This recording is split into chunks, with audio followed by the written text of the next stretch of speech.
hoop dat het een goed jaar voor ons allen wordt. Maar persoonlijk, maar ik voor onze gemeente, maar natuurlijk ook voor ons land en voor de raad. Want er is genoeg om erin nu te zetten. De naïerstaatspraak van burgemeester Johannes Kramer van Noord-Est-Friesland stie in het teken van verbinding met elkaar.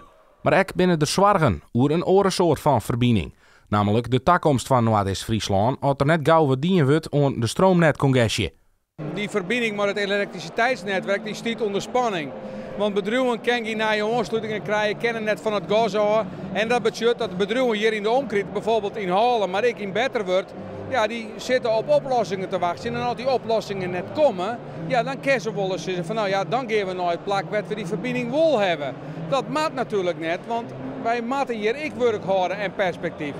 Dus heb ik het regeren oproepen om te komen met een speciaal programma om de netcongestie met fase op te lossen. Een centrale aas, net voor auto's, maar voor het elektrisch. Om die stroom die we nodig hebben, en dat is 4 keer zo vol als dat we nou verbruiken, om dat hierheen te krijgen. En daarvoor is heel wat nodig, want we kunnen net om 2022 wachten, want dan is het te laat.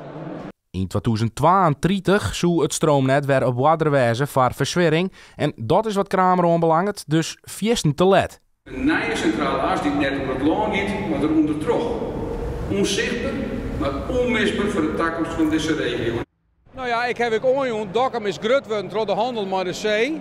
Daarom heb ik die rieke keep maar zoeken, die mooie oude stad. Maar nu, 2029, kon dat verlenen omdat de verbinding met de zee kwijtraken.